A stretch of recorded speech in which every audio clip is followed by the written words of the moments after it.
Alrighty. I know that I said that I was going to try to keep an update on things. And once I migrated to back to an area in Colombia, I mentioned that I had an order for $18.50 from DoorDash, and then just as I got off the freeway to reach the DoorDash drop off, I accepted an order on Grubhub for $15 and change.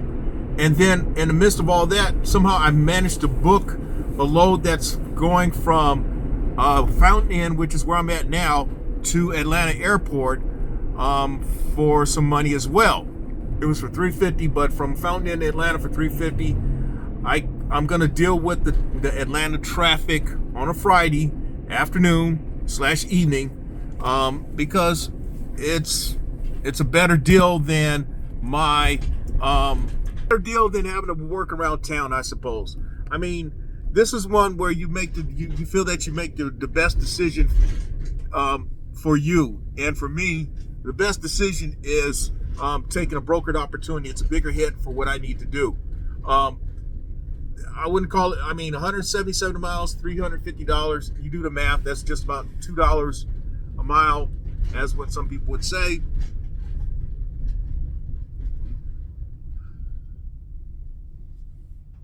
I'm actually looking for the pickup spot. I believe that I'm at the pickup spot for this place. Yeah, I'm at the pickup spot, I think. I could be wrong though. But anyway, let me get back with you once I'm all settled here. This is the first time I've been here. I've passed by this place many a times.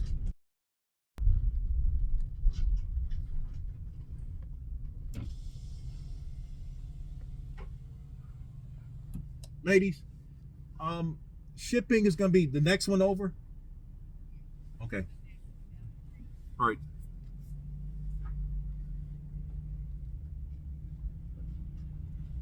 Thanks.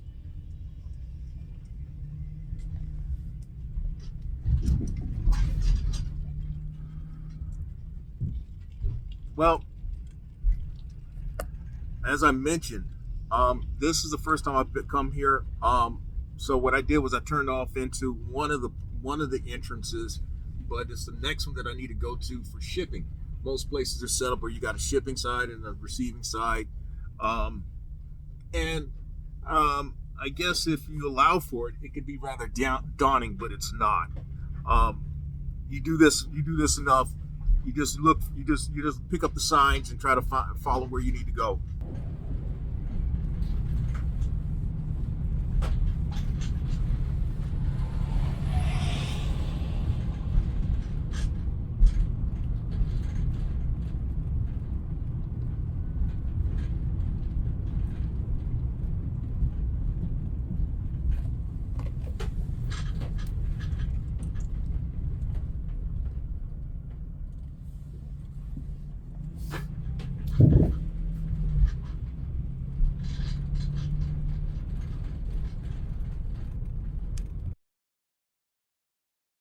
All right, I am actually waiting on shipment. This pallet here is going to Atlanta. They handed me a pallet along with a bill of lading, but nothing else. No shipping labels or anything like that. So can you imagine me going to Atlanta Airport without any shipping labels? So I've been here for about an hour.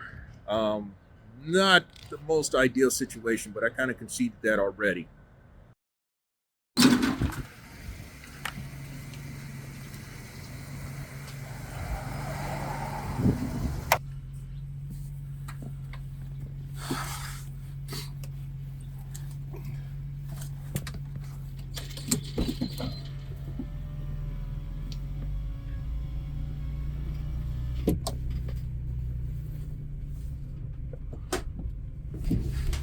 All right, you see here, I am heading out from Motel 6, the Atlanta Airport Motel 6.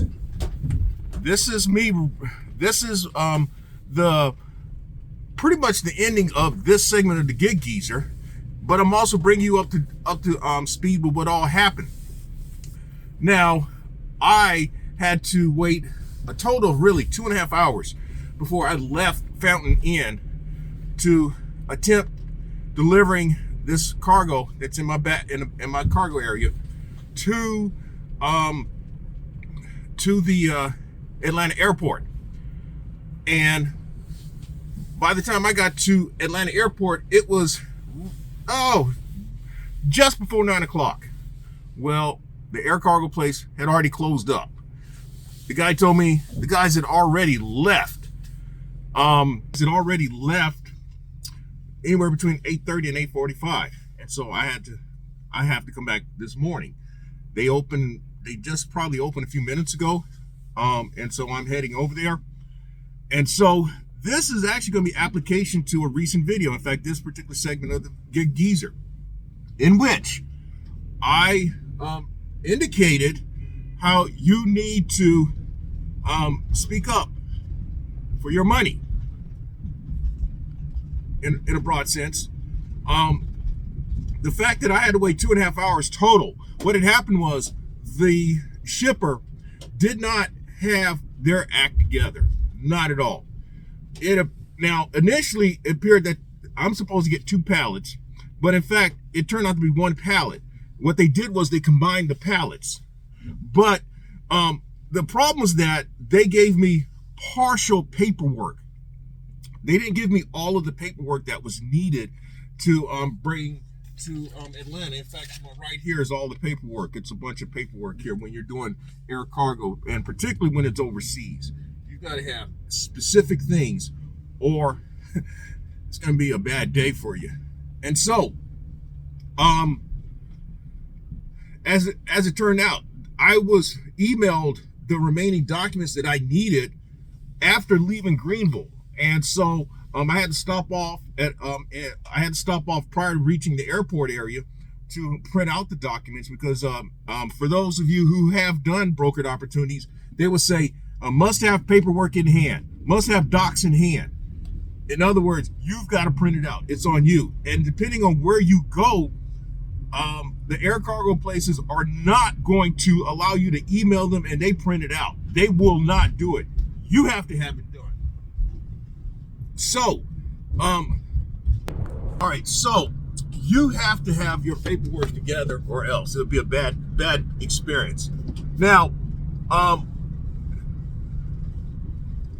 once I reach the airport, okay, knowing that now I'm looking at a detention situation that I already communicated to the broker, that's $100. And then we're looking at a layover situation, that's gonna be $250. Now, all of a sudden, this $350 run is going to become $700.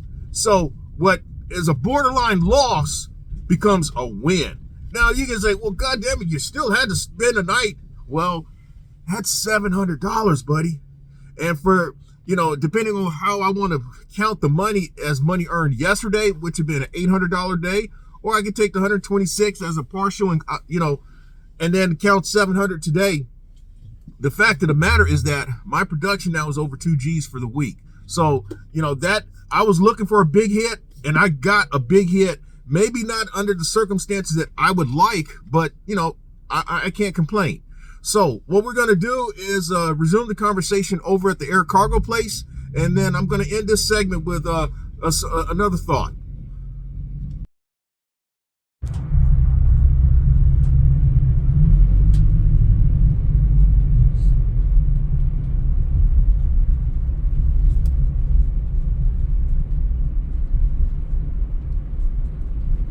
All right, we're coming up on the Swissport cargo terminal. They should be open. I don't know why is it that with this light. This light has always been. This light was red last night, and today it's red. I don't recall this having to stop at this light in the past, but obviously, Atlanta's got this thing calibrated. It's doing, but the Swissport cargo terminal is right up here to my right, and hold hopefully we'll be over and done with. Now, one of the things when Atlanta Airport, what I learned after my first time here is that you have to go over to this little go over to this small structure and get a parking assignment sheet, and that is used once you get to these cargo terminals. That's the first part of the process. Then come over to the cargo services buildings, and then go inside and get things processed that way. Now, Atlanta's the only place in my experience that I've had to do this. Typically, though, at Charleston and then at typically at Charleston and in Charlotte, it's nothing like that. You may be assigned a bay, but that's once you've gone inside the building, similar to this to my left. So again, we're going to resume the conversation with a couple of final thoughts.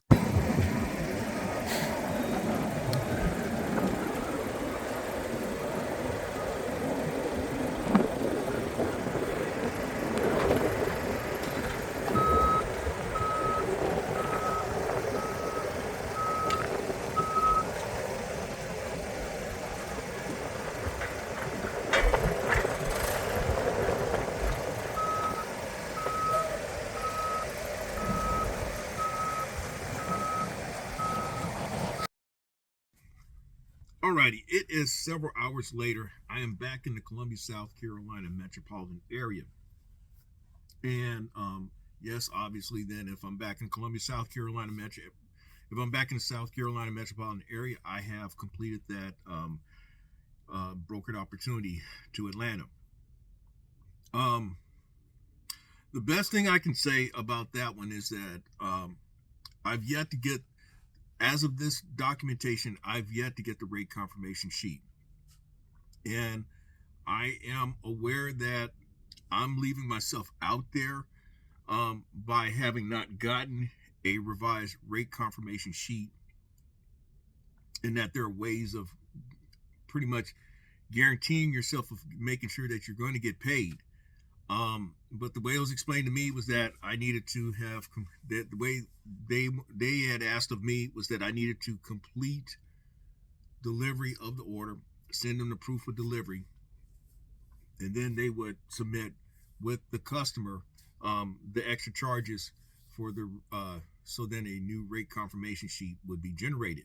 Now, I mentioned in this segment of the Gig Geezer how I had to go back and forth with one of the brokers I dealt with in 2023 in terms of getting the layover money that was due to me. That was the one where it was a $250 trip from Somerville to Anderson, South Carolina, but it ended up paying $1,250 because it was a 4-day layover. I had to hold the freight for 4 days.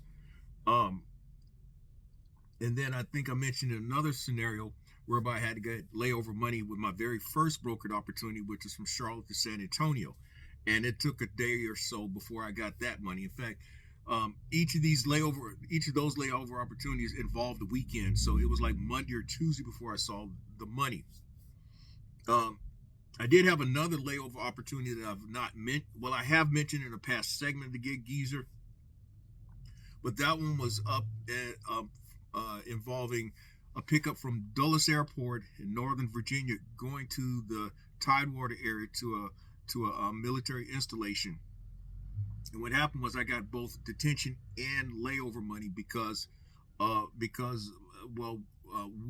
myself and the broker and the air cargo place, we were going back and forth about, well, they're saying that I needed to have been dock high for that place in order for them to load my van from the dock area, but that they didn't have someone who could work the forklift and all. That's what it amounted to. Someone who was willing to or skilled enough to work a forklift to load my van from a dock high place. But I ended up getting on that, and this is a very similar situation here. I had agreed to $350, but then I got $100 for wait time and then $250 for layover. So I ended up being paid $700 for that particular run. And so that's what I'm anticipating earlier in the week, and I may have to come back and do a short on that one just to confirm that, hey, I got what I was supposed to get. But that's where I'm at. Do I consider it a win? I don't know. I don't think it's a win. I think it's a no decision because it could be reason for saying that it's a loss as well, given that I having to wait for a new rate confirmation sheet. And what I'd explained in this segment of the Gig Geezer, you have to stay on top of these things because they're looking for a way not to pay. They're looking for a way to hem and haw on you. Usually, if you're asking for one, it's not a problem. Usually, you get the rate confirmation sheet the same day. But if you're asking for wait time and layover, yeah. So that's where I'm at. So to wrap things up, this segment Gig Geezer was about with it being slow. What do you consider a win?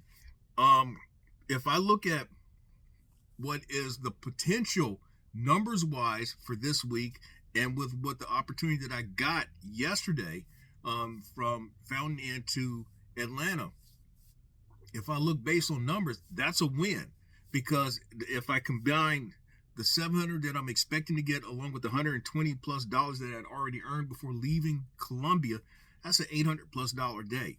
I don't think folk would have a problem with that type of a day. If I had not taken that run, there were a couple of opportunities that I had lined up, in fact, which would have gotten me over $200 for the day, and I would have considered that a win. But then again, I think also it may be based on how I feel. All right, it is Monday morning, January 22nd, 2024, and I am going to wrap up this particular segment of the Gig Geezer by sharing that my final payment on this run was $625. Now, I didn't get all the detention time money that I expected. That's where the difference came in.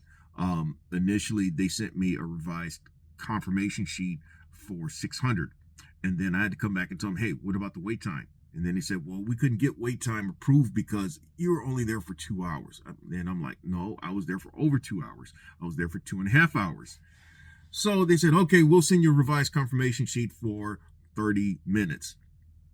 So what that tells me now is that for sure, if you go back to this segment of the Gig Geezer, I mentioned that it was kind of hit and miss with getting wait time detention money. The companies like to move the goalposts on that. And I've had very mixed experiences with getting wait time. So I guess from this point forward, what I need to kind of understand for myself is that depending on the company, they're going to say 2 hours or 3 hours. And then what you're going to be able to ask for is wait time any time that is beyond 2 hours or 3 hours. And I guess what I need to do is ask the company, okay, when is the threshold for detention money? But the other thing to take away from this is that you have to speak up for yourself or you may not get your money. So you always have to be mindful of that. You have to be proactive. You have to bottom line speak up for yourself, as I've said already. Now, looking back, was this a win? It was a win in terms of a big hit for money, but in the greater scheme of things, I think it was a loss. The fact that I had to wait 2.5 hours for the trip, and then I had to go overtime for this trip. And the fact that, hey, anytime you go to Atlanta, you know that you got to drive back from Atlanta, and I wasn't able to connect on anything coming back. But then again, Saturday morning, I kind of knew that I wasn't going to be able to do anything because I had to meet up with my queen once I got back into Columbia and take care of some things. And then also, we had some other things that we had planned to do for the day. So pretty much Saturday was going to be a zero. For the week, I ended up earning just south of $2,100 at $2,093. Of course, getting that entire 100 would have put me over 2,100. For the day on Friday, January 19, I then earned $751 that day, although I think I have it shown here as 126 with just the app money. And then I put then on Saturday, upon completing the gig, $625. Either way, the week was just south of $2,100. So that's all I have to share for this segment of the Gig Geezer. If you like the content that's been provided in this segment or in any other segment, hit that subscribe button, give my content a thumbs up, share my content among others, and I definitely welcome your comments in the section below. I'm Inwood Lane, and as always, may your grind and may your hustle continue.